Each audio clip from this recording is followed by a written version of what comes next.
안녕하세요. 이번에 제가 소개해드릴 논문은 Moving Least Squares Material Point Method with Displacement Discontinuity and Two-Way Rigid Body Coupling입니다. 2018년 C그래프에서 발표된 논문입니다. 먼저 인트로덕션을 먼저 말씀드리도록 하겠습니다. 인트로덕션 같은 경우 현재 MPM, Material Point Method 같은 경우 많은 효율성을 지금 자랑을 하고 있고, 그리고 다양한 물질들, 예를 들어서 액체와 고체, 액체와 기체, 기체와 고체와 같은 이런 다양한 물체들 간의 시뮬레이션을 진행하는데 많은 효율적인 방법이라고 알려져 있습니다. 전통적인 NPM 같은 경우에는 이제 좀 날카로운 이제 분리 이런 부분을 표현하는 데 있어서 조금 힘든 부분이 있었는데요. 하지만 이러한 효율성에도 불구하고 이런 좀 아쉬운 점을 보완하기 위해서 이번 논문을 제안해왔다고 생각이 듭니다. 그리고 파티클, 여기서 이제 메인 이슈로 다루는 점은 파티클 커널, NPM에서 이제 우리가 어떤 파티클의 속도를 그리드로 보내고 그리드에서 다시 가지고 올 때 이제 파티클의 커널을 사용하게 됩니다. 이 커널을 사용할 때 현재 이쪽을 보시면 이 파티클은 여기 3개, 이 그리드 노드에만 영향을 미쳐야 되는데, 이 그리드 노드에 의해서 영향을 받아야 되는데, 이 그리드 노드에 의해서도 영향을 받게 되니까 이 파티클의 속도 혹은 이제 물질량이 결국은 스무딩 되게 됩니다. 스무딩 되기 때문에 따라서 정확하지 않은 값을 얻을 수 있습니다. 따라서 이번 논문에서는 이 파티클이 어느 위치에 속해져 있는지 그것을 먼저, 그 조건을 먼저 설정을 하고, 그리고 이제 다른 이제 그리드 노드에 의해서 영향을 좀 덜 받게 하는 방법을 제안할 것입니다. 그리고 또한 이제 이 파티클에서 그리드에서 파티클로 이렇게 트랜스퍼하는 과정에 있어 커널 펑션을 사용하게 되는데, 그 커널 펑션을 어떻게 좀 잘 바꿔서 좀 더 효율적으로 이렇게 연산을 진행할 수 있는 방법을 고안할 것입니다. 네, 컨트리뷰션 같은 경우는 2가지 파트로 나눌 수 있는데요. 하나는 MLS NPM, Moving Least Squares NPM이라는 것을 제안할 것입니다. 이 Moving Least Square 같은 경우에는 이제 기존에 2016년에 발표되었던 APIC, Affine Particle in Cell 메소드를 기반으로 하는데요. 이 방법을 이제 갤러킨 스타일 Moving Least Squares, MLS 방법으로 이 지배방 정식을 풀어본다라는 것이 이제 컨트리뷰션이 되겠습니다. 이렇게 풀어서 이 본 논문에서는 이제 새로운 쉐입 펑션의 그레디언트를 이제 미분할 필요가 없다고 하죠. 미분할 필요가 없다고 하고 있으며, 이것 때문에 약 2배 정도 빨라졌다고 NPM 이제 커널 계산에 있어서 2배 정도 빨라졌다고 얘기를 하고 있습니다. 그리고 Compatible Particle in Cell, CPIC라는 방법을 제안하고 있습니다. 이 방법 같은 경우에는 아까 제가 이전에 말씀드렸던 파티클의 영역을 나눠서 이 파티클과 상관없는 영역의 그리드 노드는 이 파티클에 영향을 끼칠 수 없도록 조금 막아주는 방법이라고 생각하시면 될 것 같습니다. 따라서 이제 그거에 비해서 정확성도 높아질 거고요.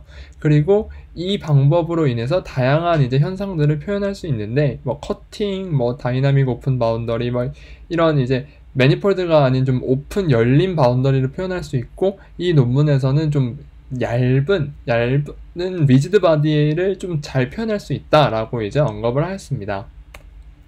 릴레이티드 워크 같은 경우에는 처음엔 이제 디포머블 오브젝트 프랙처와 커팅에 대해서 잠깐만 설명을 드리자면, 제일 먼저 이제 소개되었던 논문은 이제 인터랙티브 버추얼 매트리얼스인데요.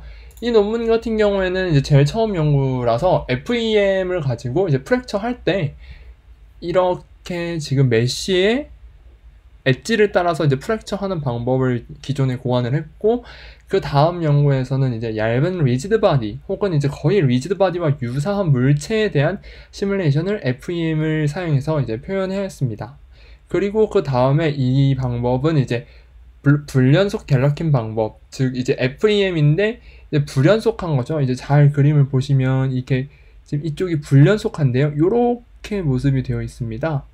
이렇게 불연속적이게 보이는데요.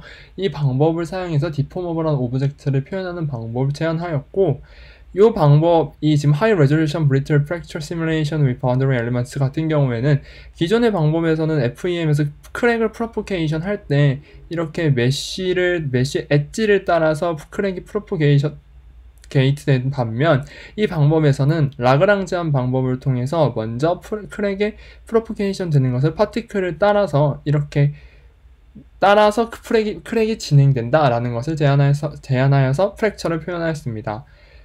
요 방법 같은 경우에는 이제 가상노드 알고리즘이죠. 가상노드 알고리즘인데 이 방법 같은 경우에는 직접적으로 커팅 시 요소, 엘리멘트를 나누는 것 대신에 요 지금 보시면 중앙 노드 있잖아요. 중앙 노드 이 B의 가상 복제본인 1을 생성하여 원래 이 노드가 분해될 수 있는 자유도를 제공하는 방법을 제안하였습니다. 그리고 마지막으로 XFEM의 경우 이제 기존의 FEM과는 달리 프랙처가 일어났을 때 요소에 대한 리메싱 과정이 따로 필요 없고 그 다음에 물리적인 특성을 잘 보존한다는 장점이 있습니다. 이러한 방법 이외에도 이제 논문을 보시면 아시겠지만 레벨셋 메소드와 그리피스의 파괴 이론을 사용하여 프랙처를 표현하는 등 이제 이 논문 이전에도 많은 이제 프랙처와 커팅에 대한 연구들이 진행되었습니다.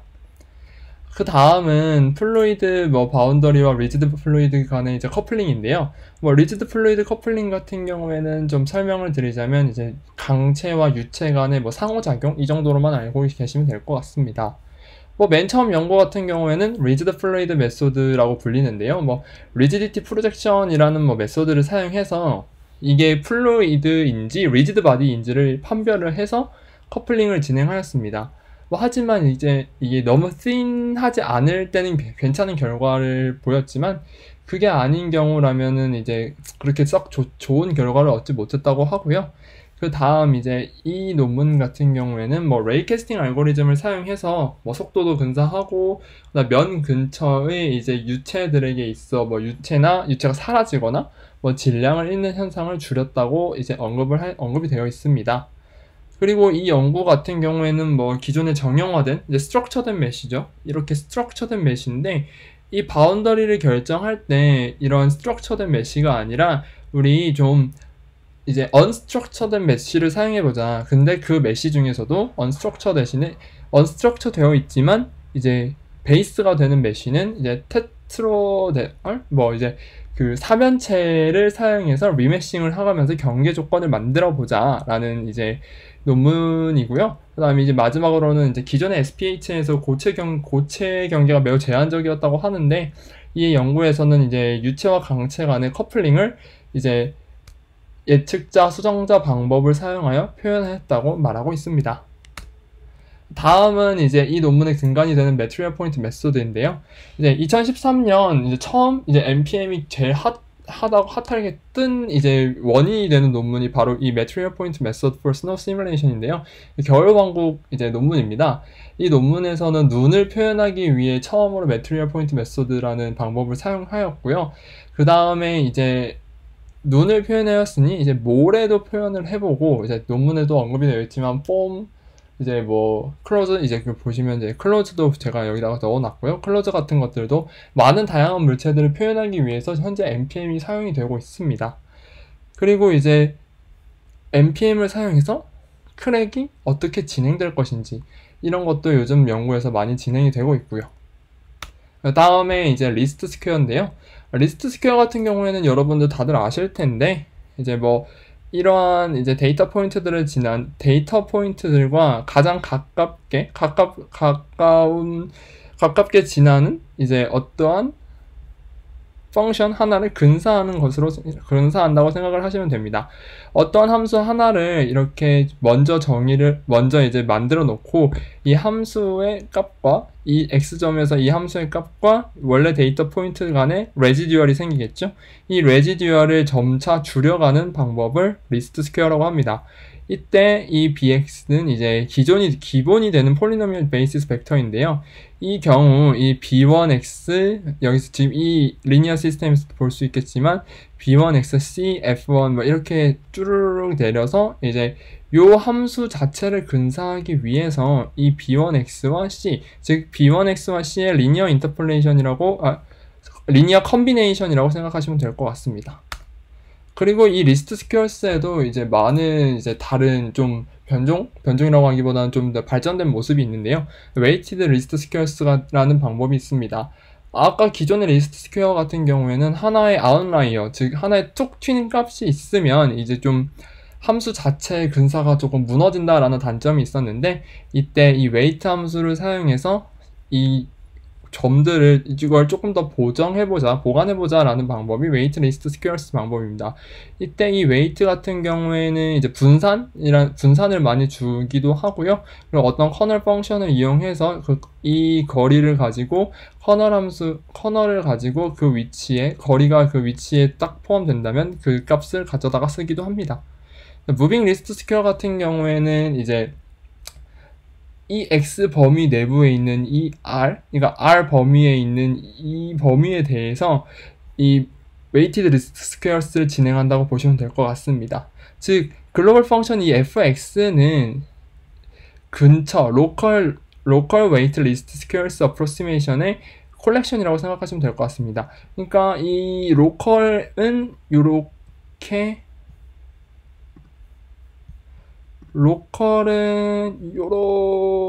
되어 있겠지만 글로벌적으로는 요렇게 진행이 된다고 하는 것이죠. 그래서 함수가 달라지고 이 x의 위치, 이 고정된 점 x의 위치는 여기가 될 수도 있겠지만 여기가 될 수도 있고 여기가 될 수도 있습니다. 따라서 이 점이 움직이기 때문에 무빙 리스트 스퀘어스라고 또 이름이 지어졌습니다.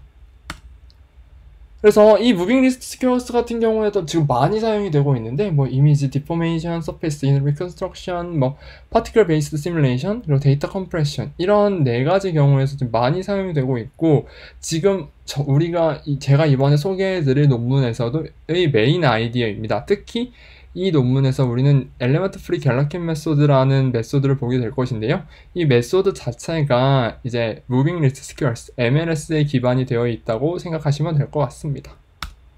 그래서 이 좀 이제 엘리먼트 프리 갤러킨 메소드 EFG를 설명드리기 전에 조금 백그라운드를 설명해 드리자면, 먼저 이제 PDE를 좀 설명을 드릴 텐데요. 이제 이거 미분 방정식입니다. 이제 편미분 방정식인데요. 상미분 방정식이 아니라 편미분 방정식입니다.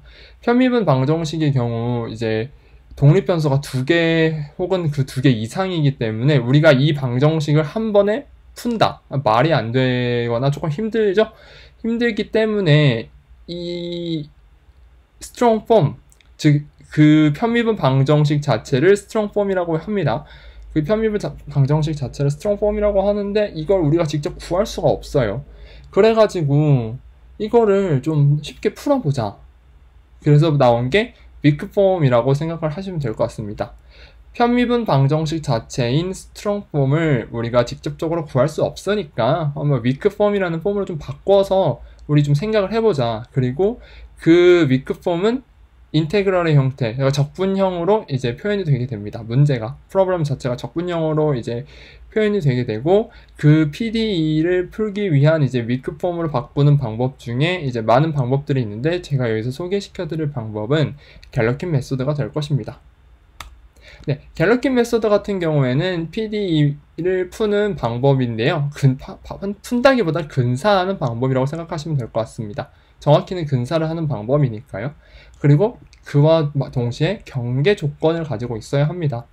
그래서 우리가 지금 간단하게 생각해보면 exact 솔루션이 UX 그리고 approximate 솔루션이 U hat X라고 한다면, 자, 이게 미분 방정식이라고 해보죠.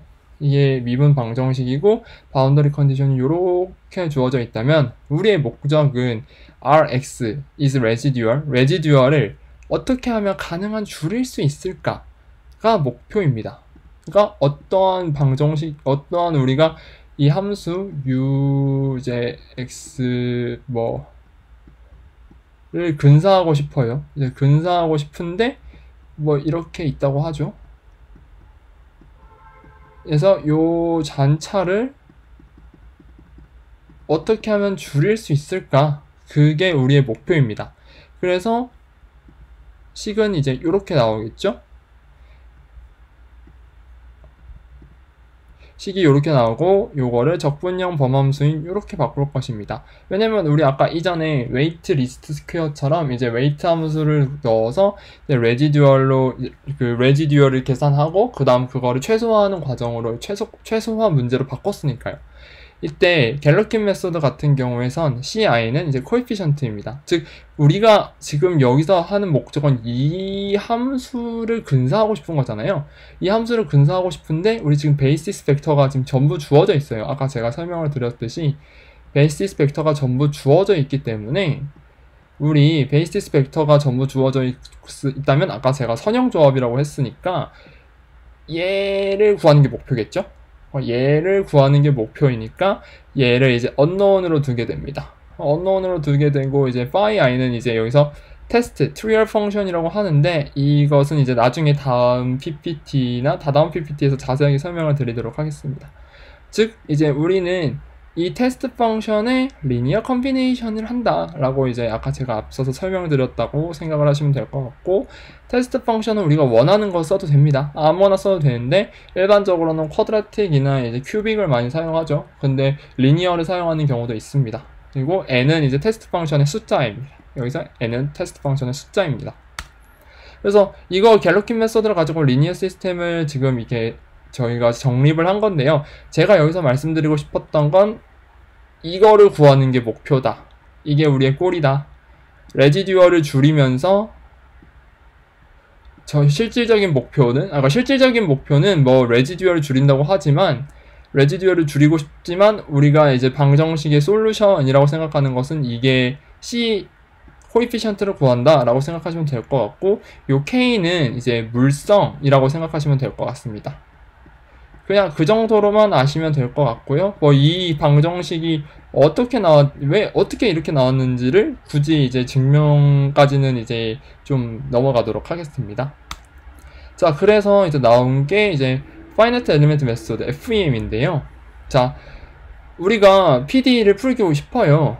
그래서 바운더리 컨디션이 필요한데 문제는 이 컨디션이 엄청 복잡할 경우에요. 예를 들어서 뭐 이렇게 띡 하고 있으면 문제가 없는데 얘가 뭐 이렇게 있으면 이거를 뭐 한 번에 지금 컨디션을 주기가 너무 좀 그러잖아요. 뭐 이 범위에서 이 범위까지는 뭐 이렇게 줘야 되는데 이 한 전 범위를 한 번에 이제 컨디션 주기엔 좀 그러니까 그러면 우리 이거를 좀 나눠보자.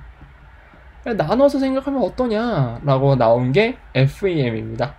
그래서 FEM 같은 경우에는 원래 이렇게 된 이그젝트 솔루션을 나눠서 계산을 하게 되는데 이때 서브 도메인, 우리가 나눈 점이 있죠? 이 나눈 점도 모습이 있어야 돼요. 쉐입이 있어야 되겠죠?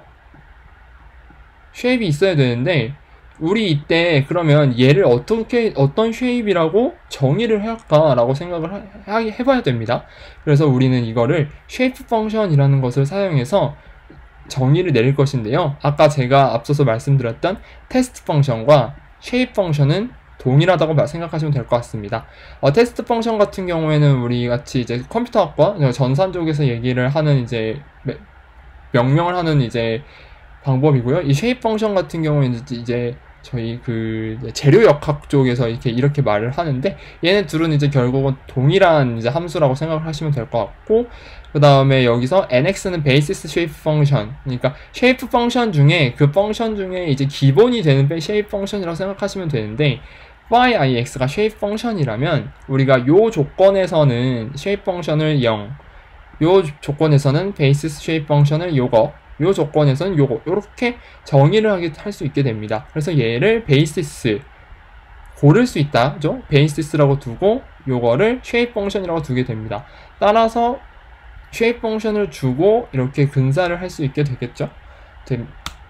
그래서 이제는 우리 MLS NPM의 노테이션으로 가보도록 하겠습니다. 엄청 많은데요. 이거 엄청 많은데 다 필요 없고 우리가 컨트리뷰션으로 볼 부분은 요겁니다. 이제 어떠한 xi를 중심으로 한 웨이트 펑션 크사이 i와 MLS 쉐이프 펑션 xi를 기준으로 한 MLS 쉐이프 펑션 i 프사이 i, 그리고 이제 비스플라인 베이시스 펑션 이제 nix, 그리고 테스트 펑션이 위크폼에서의 테스트 펑션 q, 그리고 이제 Q의 X 베타에 대한 미분이에요. 그러니까 Q 알파의 베타에 대한 미분. 이게 왜 이러냐면 나중에 우리가 이거를 가지고 스트레스를 표현할 거예요. 응력을 표현할 건데, 이거 응력이 왜 우리 요 방향에서의 요 방향, 시그마 1, 2 이렇게 이제 표현을 하잖아요. 이거 때문에 우리가 여기서 지금 이렇게 노테이션을 표현을 하게 될 거거든요. 그래서 MLS 쉐입 펑션이랑 지금 웨이팅 펑션이랑 지금 뭐가 다르냐, 이거 뭐 다른 게 없지 않냐 라고 생각하실 건데, xi를 기준으로 웨이트 함수를 이제 가지고 MLS 쉐이프 펑션을 만든다고 생각하시면 될 것 같습니다. 즉 뭐냐면 q 사이 i를 가지고 푸 사이 i를 만든다 라고 생각을 하시면 될 것 같고요. 테스트 펑션 q는 이제 MLS 쉐이프 펑션 또는 비스플라이시스 베이시스 펑션을 가지고 이제 우리가 테스트 펑션 q를 이제 정의한다고 생각을 하시면 될 것 같습니다. 그래서 이제 엘리먼트 프리 갤러킨으로 이제 MLS를 어떻게 이산화할 건지, 자 그래서 EFG 같은 경우에는 매시리스 방법이거든요. FEM과는 달리. FEM은 아까 요소를 나눴다고 하는데, 그럼 얘는 어떻게 할 거냐? NPM 같은 경우에는 이렇게 매시리스 방법인데 이렇게 점들이 똑똑똑똑 찍혀 있고, 그러니까 파티클들이 이렇게 있고 따로 메쉬가 없는데, 그러면은 우리 그리드를 기준으로 생각을 해보면 어떨까라고 이제 먼저 제안을 해보는 거죠. 그리드 노드는 고정되어 있으니까 이 그리드 노드를 가지고 이 영역이 있다면 이 영역 내에 어떠한 점이든지 간에 우리는 근사를 할 수 있지 않겠느냐, 그 방법에서 고안이 된 게 EFG 방법입니다. 그래서 고정된 그리드 노드에서 우리 고정된 그리드 노드를 가지고 이 근방에는 어떤 값이든지 근사를 할 수 있어. 어떤 걸로 사용해서? 무빙 리스트 스퀘어를 사용해서. 그래서 식을 요런 식에서 요렇게 만든다고 하는데, 여기서 지금 이 P의 트랜스포즈 같은 경우에는 이제 우리가 앞서서 말했던 이제 베이시스 벡터들이죠. 베이시스 벡터들이고 이건 코에피션트입니다. 그래서 어떤 함수를 근사하기 위해서 이 베이시스 벡터와 CX 코에피션트 곱, 즉 리니어 컨비네이션을 나타낼 건데, 요거를 이 BX 요 범위죠? 이 BX를 범위라고 둘 거예요. 이 BX 범위 안에 속하는 i에 대해서 요렇게 레지듀얼을 구하는 이제 최소화 문제로 바꿔보자. 이때 이 BX는 요렇게, MX는 요렇게 표현이 되겠죠? 그래서 결국 솔루션은 요렇게 나온다. CX에 대한 솔루션은 이렇게 나온다.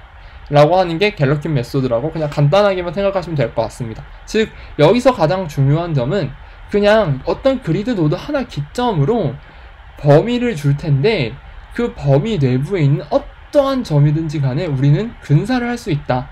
라고 생각을 하시면 될 것 같습니다. 그래서 쉐입 펑션 같은 경우에는 CX를 가지고 지금 요렇게 이제 대입을 하겠죠? 대입을 하게 되면 우리가 원래 원하는 UZ를 요렇게 근사를 할 수 있게 됩니다. 어떠한 이제 임의의 위치 Z에 대해서. 그래서 결국은 이때 쉐이프 펑션을 우리는 이 친구를 둘 수 있겠죠? 그래서 이 친구를 어떻게 둔다? 푸사이 i로 둔다. 자, 그래서 아까 제가 말씀드렸던 게 이거예요. 이 점을 기준으로 이 범위 내부에 어떠한 값이든지 간에 근사를 할 수 있고, 근사를 해서 옆에서 보게 되면 이런 그래프를 얻을 수 있다 라고 생각을 하시면 될 것 같습니다. 그 다음에 이제 APIC와 MLS 간에 어떠한 관계가 있는지에 대해서 이제 말씀을 드리려고 하는데요. APIC나 폴리PIC 같은 경우에는 이제 비스플라인을 사용하게 됩니다. 비스플라인 커널을 사용하게 되는데, 이 APIC의 계산 과정을 보면 이제 이 DP 계산이 있거든요. 이 DP 계산과 우리 MLS NPM에서의 MX 계산이 완전히 동일하게 됩니다. 그래서 우리 웨이팅 펑션 크사이 i를 NIX 대신에 사용할 수 있지 않겠냐, 요거 대신에 DP 대신에 요거를 사용할 수 있지 않겠냐라고 이제 논문에서 말을 하고 있는데요. 문제는 이제 이게 직접적으로 이제 명확하게 이제 이 두 간의 관계가 이제 같다라는 것이 명확하게 증명은 되지 않았지만 얘네 둘이 어쨌거나 저쨌거나 식이 동일하니까 한번 바꿔보자. 동일할 것 같다라고 정도로만 이제 생각을 하시면 될 것 같습니다.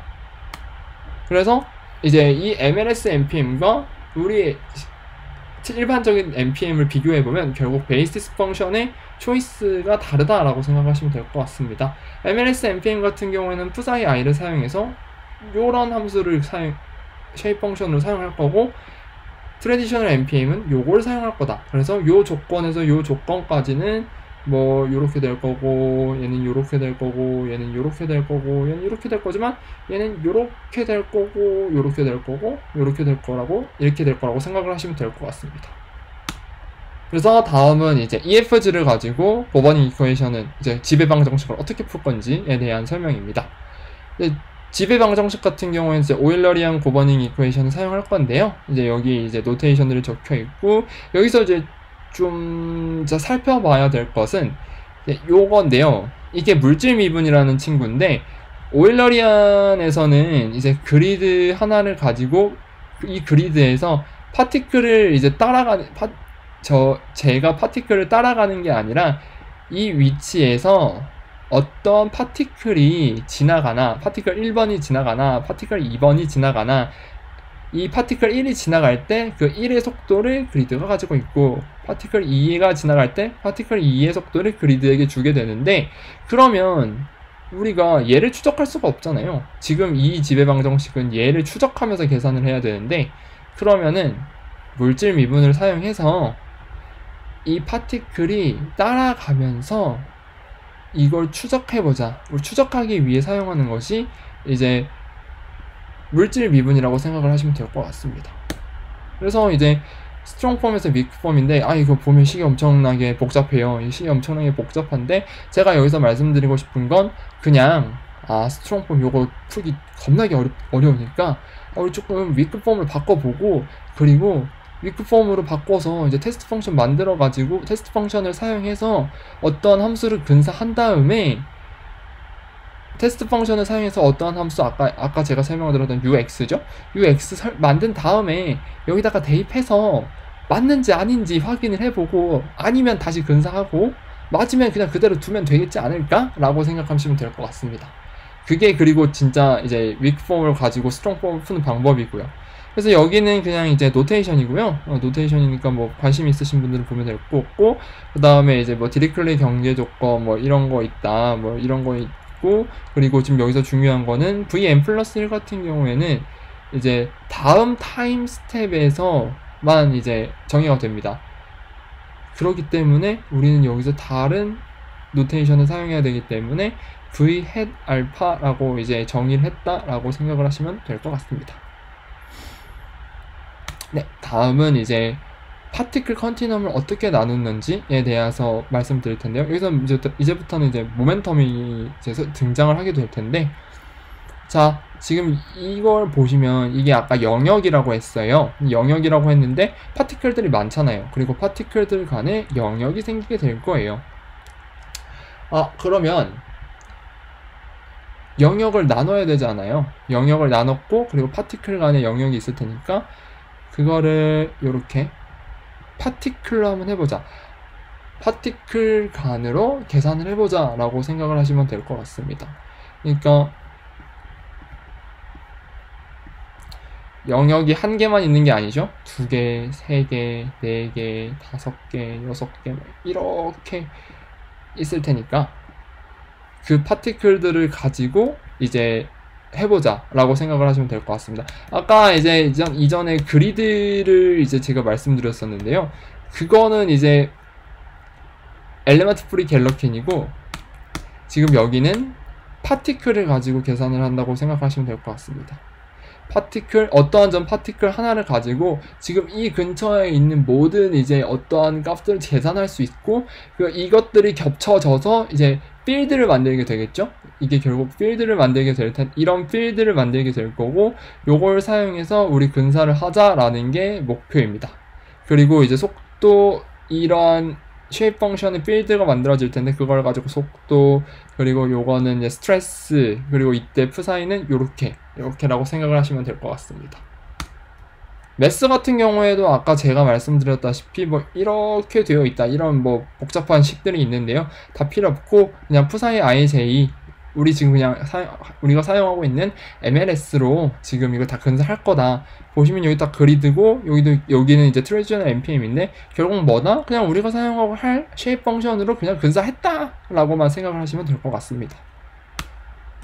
자, 이제 테스트 펑션 같은 경우에는 이제 테스트 펑션인데 이게 스트레스 텀이에요. 지금 여기서 이제 가장 중요한 건 스트레스 텀인데, 스트레스 텀은 이제 이 논문에서의 가장 중요한 키 컨트리뷰션이 될 거예요. 왜냐면 이제 우리가 이 스트레스 텀을 미분을 하게 될 텐데, 미분을 할 때 원래는 이제 그 커널 펑션도 미분을 하게 되죠.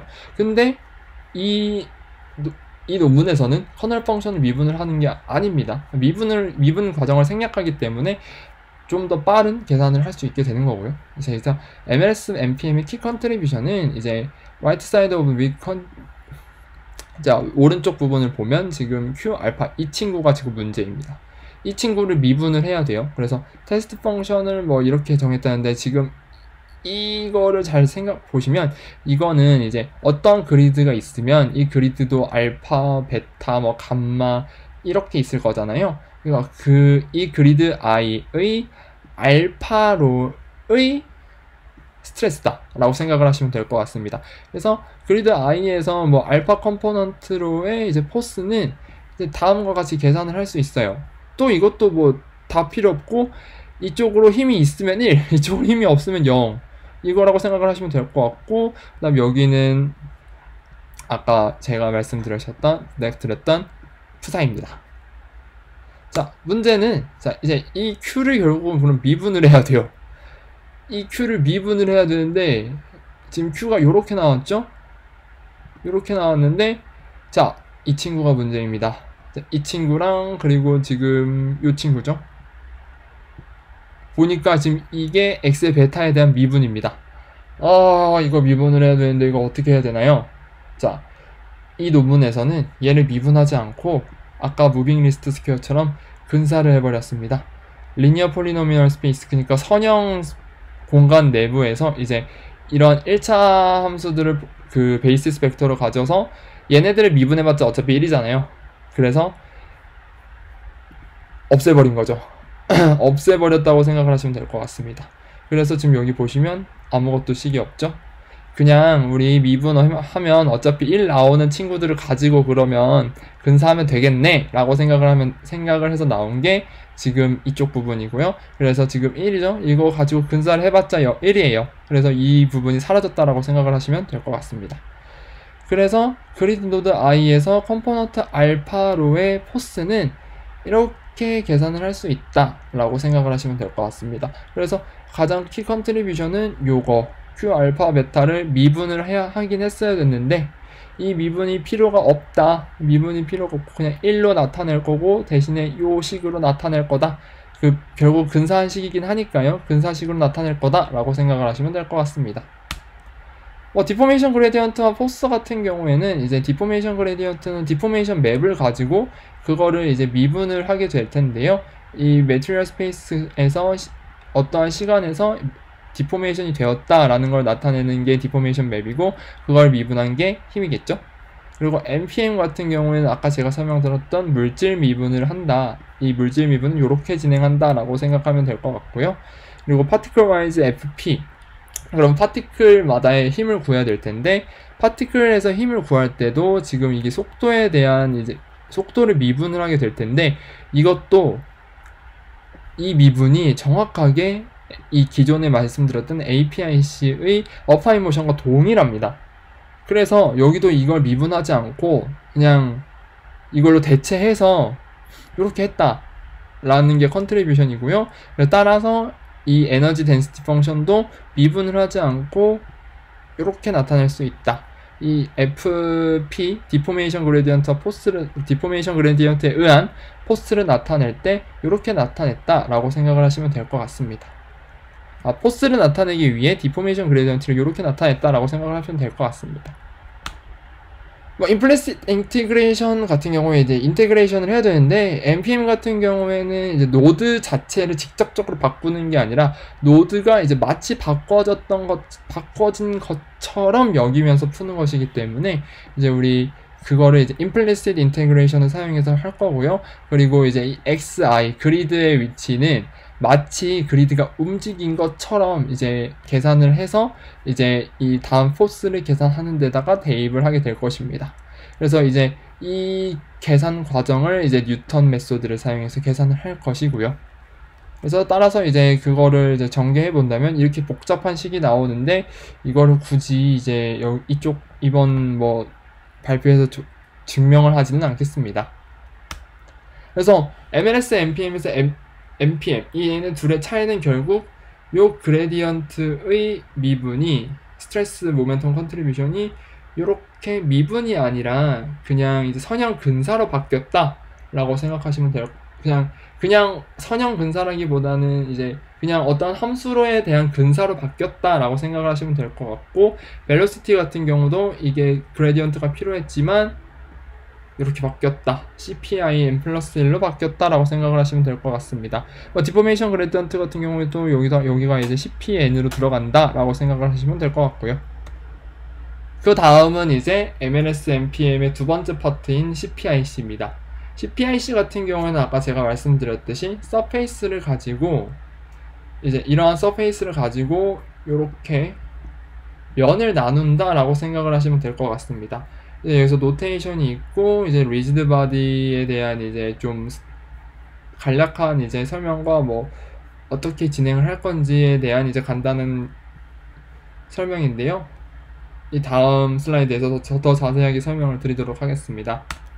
이제 오버뷰를 하면 원래 이제 signed distance function, 어떠한 위치를 가지고 내부 외부를 판별하는 signed distance function이 있는데, 얘네는 이제 closed boundary에서만 이제 사용을 할 수 있어요. 근데 우리 이번에 MLS NPM에서 이제 제안하는 CPIC 기법 같은 경우에는 이제 colored distance field function이라고 요렇게 이제 열려있는 조건임에도 불구하고 요거를 그리드를 가지고 요렇게 지금 디스턴스 이 서페이스를 기준으로 그리드의 이제 거리를 계산해서 이 얼마나 먼지에 대한 컬러를 계산하고, 그리고 그걸 파티클로 넘겨줘서 파티클이 이제 리지드한 서피스에다가 가까이 가도록 만든 다음에, 그리고 이제 뭐 노멀을 계산한다, 약간 이런 쪽으로 생각을 하시면 될 것 같고요.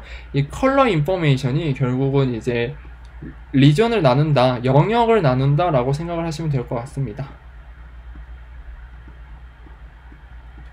그래서 뭐 컬러는 이제 nearby surface의 집합이다. 그리고 어떤 xi는 얘가 어떤 방면에 있는지라고 이제 생각을 하시면 될 것 같습니다. 그리고 이제 단지 타당한 이제 프리미티브 지오메트리에서만 고려된다라고 생각하시면 될 것 같고요.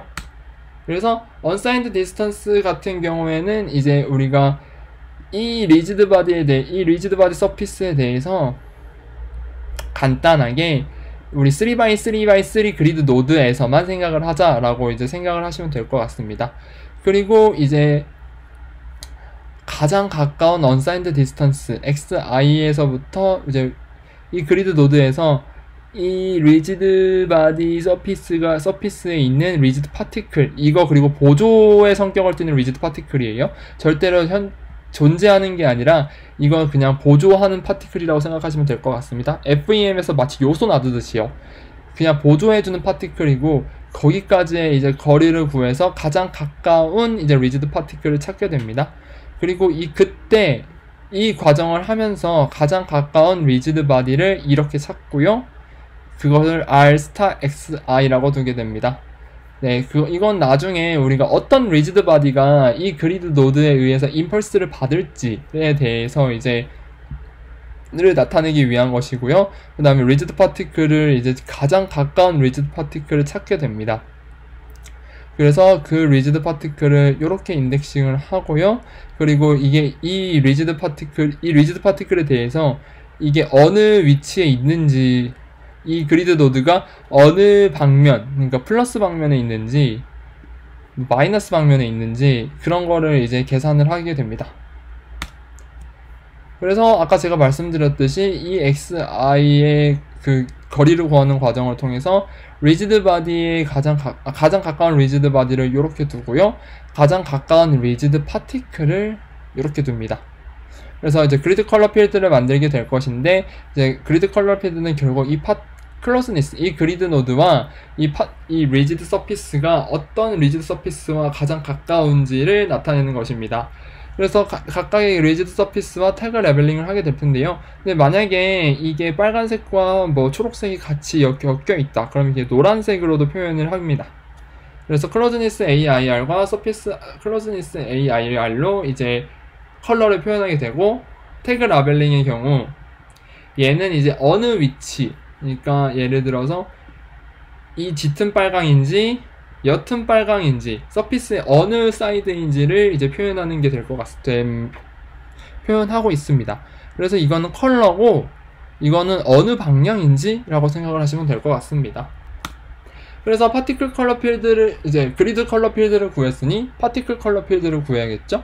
파티클 컬러 필드 같은 경우에는 이제 어피니티 같은 경우에는 그냥 그리드에서 이제 인헤리티즈 그냥 이제 유산으로 바꾸고요. 그 다음 태그 TPR 같은 경우에는 다음과 같이 계산을 하는데, 이때 이 DI, 이 그리드 노드에서의 거리를 사용하는 이유는 플로팅 포인트 에러를 좀 줄여보자 라는 취지에서 사용을 했다고 합니다. 그리고 이제 서피스 노멀 같은 경우에는 파티클이 서피스 바운더리에 이제 다가올 때 이렇게 다가오겠죠? 이게 다가오는데 이게 모든 CDF에 의해서 완전하게 지원이니까 이 파티클이 이렇게 올 때 이 모든 그리드 노드에 의해서 지원을 받지 않을 수 있다는 겁니다. 따라서 그럼 거리도 그냥 근사하자. 뭐로? 그냥 우리 MLS 있으니까 MLS 테크닉으로 그냥 근사를 해버리자. 요런 지금 MLS 테크닉으로 근사를 해버리자 라는 게 되고, 그걸로 인해서 우리는 노멀을 구할 수 있지 않느냐. 근데 이때 이 U를 그러니까 디스턴스에 관련된 함수로 그냥 설정을 해버리고 그냥 MLS로 그냥 근사를 해버려서 노멀을 구하자 라는 게 이쪽 설명이 되겠습니다. 그래서 컬러의 지속성, 그럼 컬러가 어느 정도 지속될 거고 어느 정도 지속될 거냐, 그러면 이제 처음에 이제 모든 그리드가 이제 그러니까 서피스 R과 관련된 이제 모든 그리드가 가지고 있을 때, 컬러를 가지고 있을 때부터 시작해서 파티클 P가 그 그리드 노드에 대한 모든 이제 클로즈니스를 이룰 때까지 이제 그 퍼시스턴스가 지속이 되고요. 페널티 포스가 있는데요. 이렇게 지금 GIF를 보시면 이 파티클이 리지드 서피스 가까워질 때마다 이제 요런 디스턴스 간의 지금 디스턴스가 어느 정도인지, 그리고 컬러가 어떤 컬러인지를 보여주고 있는데요. 근데 이때 디스턴스가 다 플러스잖아요. 여기서도 때도 플러스고 여기서 때도 플러스인데, 이게 페네트레이션이 될 때만 이제 지금 음수로 나타내고 있거든요. 그래서 이제 이 거리가 음수가 될 경우에 페널티 포스를 적용하자. 반대로 이제 페네트레이션이 되는 게 아니라 반대쪽으로 힘을 줘서 이게 요 리지드 바디 서피스를 통과하지 못하도록 막자라고 제안을 하는 게 페널티 포스입니다. 그러면 이제 컴패티빌리티, 호환성을 맞춰줘야죠. 이 파티클이 어느 영역에 속해 있는데 라는 거를 이제 나타내는 게 컴패티빌리티입니다.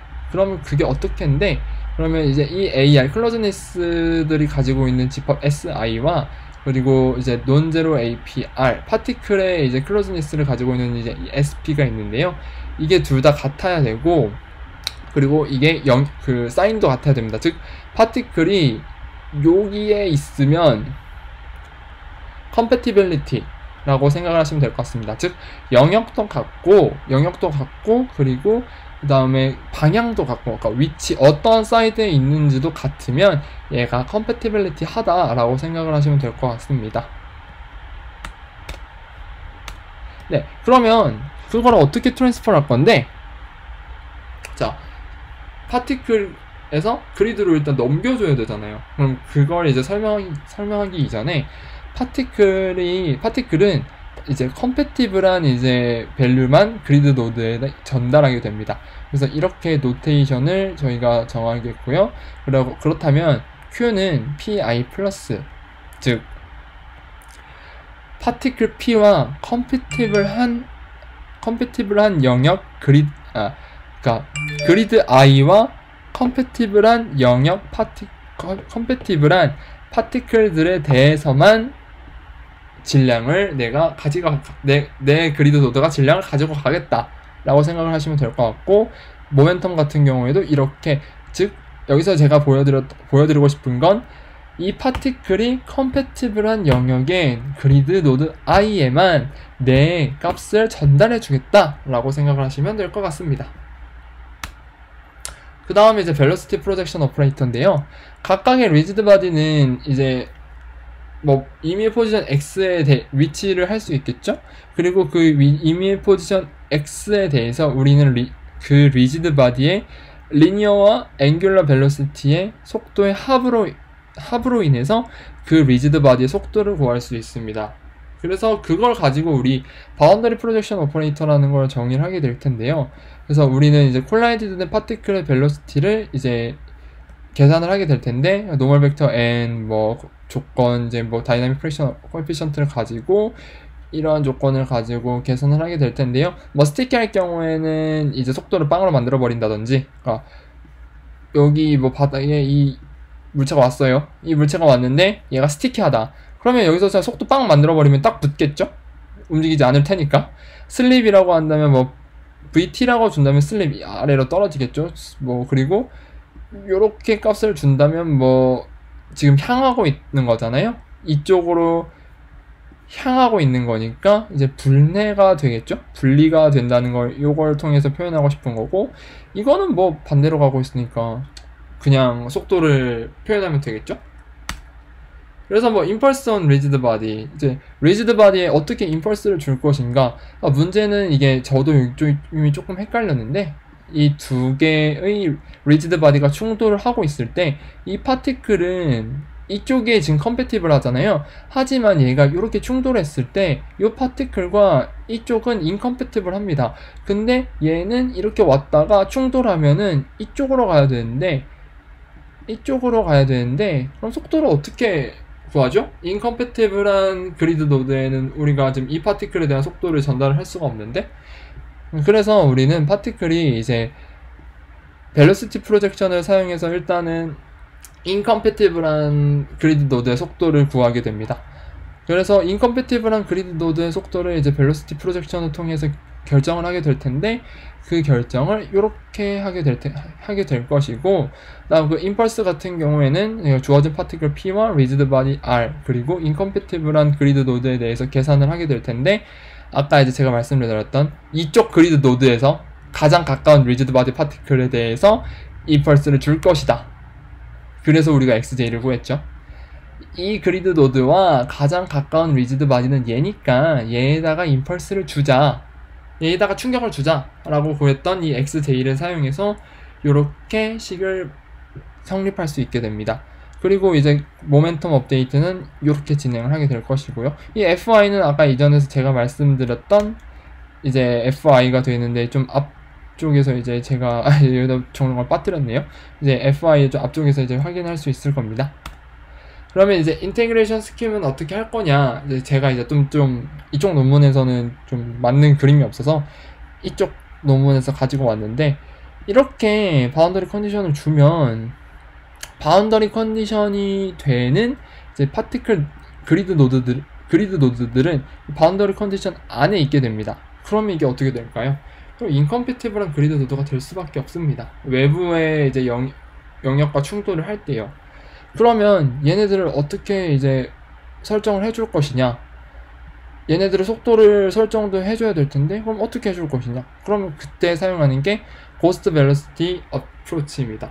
그냥 이제 인컴패티블한 어떤 노드는 그냥 파티클의 속도와 동일하게 주자라고 한 게 지금 이 고스트 벨로시티 어프로치이고요. 그래서 요렇게 식을 사용해서 요렇게 식을 정리해서 사용을 하게 됩니다. 여기는 이제 인컴패티블한 속도고 요건 컴패티블한 속도인데, 이때 이 V 물결 P는 콜라이드 된 파티클의 벨로시티라고 생각을 하시면 될 것 같습니다. 여기도 이제 콜라이드 된 파티클의 벨로시티죠. 이제 즉 파티클이 콜라이드 될 때 결국은 인컴패티블한 영역으로 부딪히게 될 거잖아요. 그럼 인컴패티블한 영역의 속도를 우리가 고려를 해줘야 되는데 파티클 P와 인컴패티블한 영역 간의 상호작용을 우리가 원래는 계산을 할 수가 없었어요. 근데 그냥 여기서는 이 파티클의 속도와 인컴패티블한 그리드 노드의 속도를 같게 해버리자 라고 하는 게 이쪽의 컨트리뷰션입니다. 네, 그래서 그러면 어떻게 효율성을 높였는데? 라고 이제 물어본다면 이 npm에서의 이제 그리드에서 파티클에서 그리드로의 이제 트랜스퍼 타임이가 거의 85% 정도 차지하게 됩니다. 그래서 우리 이렇게 아까 했던 MLS npm을 가지고 알고리즘적 계산을 했을 뿐더러 퍼포먼스 엔지니어링도 진행을 했는데 SP 그리드라는 이제 백그라운드 스토리지를 사용했다. 어떤 거냐면 우리가 영역을 나눴잖아요. 영역을 나눴는데 영역을 나눈 것 중에 우리 왜 운영체제로 공부했을 때 캐시 메모리가 있잖아요. 이 영역을 뭐 어떤 값을 미리 캐시에 올려두고 사용을 한다. 약간 이 영역을 캐시라고 생각을 하고 사용을 하게 되는 것입니다.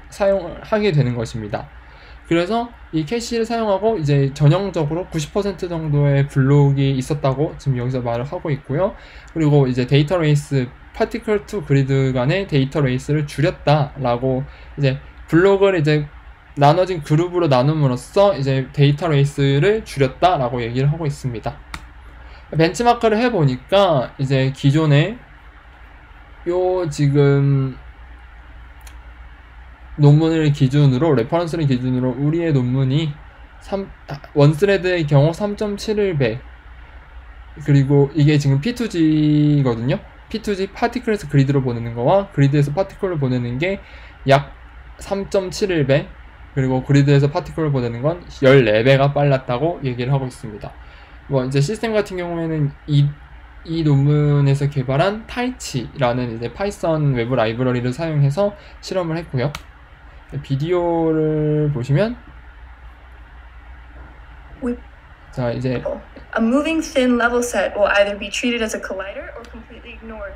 레벨셋 메소드 같은 경우에는 지금 이렇게 좀 리지드 바디임에도 불구하고 잘 분리가 안 되는 걸 볼 수 있습니다.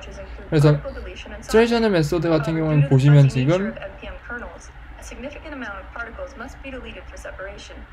좀 분리가 안 되고 있죠. 여기도 이제 이쪽 소프트닝하게 하니까 아예 분리가 안 되고 있고요. 하지만 우리의 메소드는 지금 띵하게 바로 잘리는 걸 볼 수가 있습니다. 그래서 결과를 좀 보시면 네, 이쪽이 아까 제가 말씀드렸던 이제 필드를 이제 계산을 하는 거고요. 움직일 때마다 필드가 지금 바뀌고 있죠. 색깔도 바뀌고 있고요.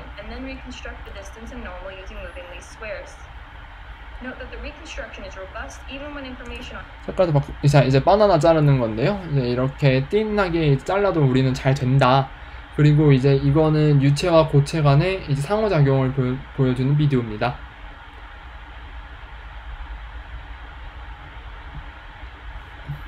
네, 그리고 이거는 모래를 이제 스위핑 하는 거고요. 플루이드와 이제 그 고체 간의 투웨이 커플링이죠. 되게 됩니다.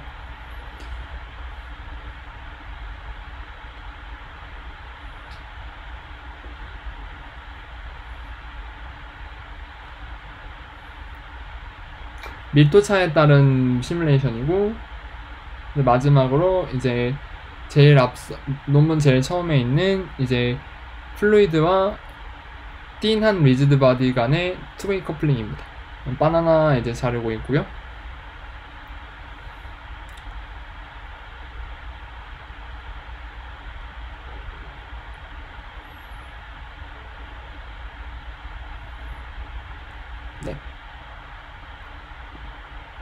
네, 일단 여기까지 보시고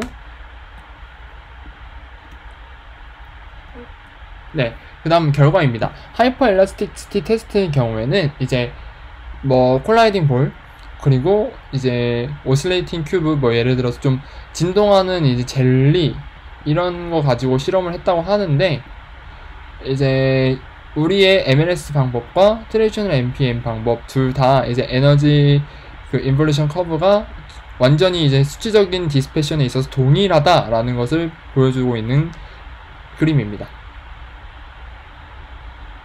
즉 속도는 빨랐지만 디스패션은 거의 동일했다라고 보시면 될 것 같고요.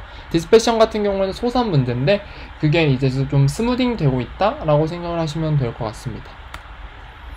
자, 그리고 이제 투웨이 커플링 같은 경우에는 얘네들이 지금 바나나를 자르고 있었다고 했잖아요. 이 바나나를 자르고 있는 과정을 진행하고 있음에도 불구하고 우리는 오버헤드가 6%밖에 일어나지 않았다라는 것이 이들의 이제 컨트리뷰션입니다.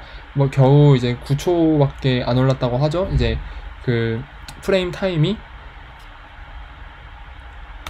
네, 그리고 마지막으로 리미테이션과 퓨처 마크인데요. 뭐 이제 CPIC는 이제 뭐 솔직히 무한대로 가는 뭐 바운더리를 다룰 수 있다고 하는데 결국은 얘네도 그리드를 사용하는 거기 때문에 그리드 X에 의해서 의존을 할 수밖에 없습니다.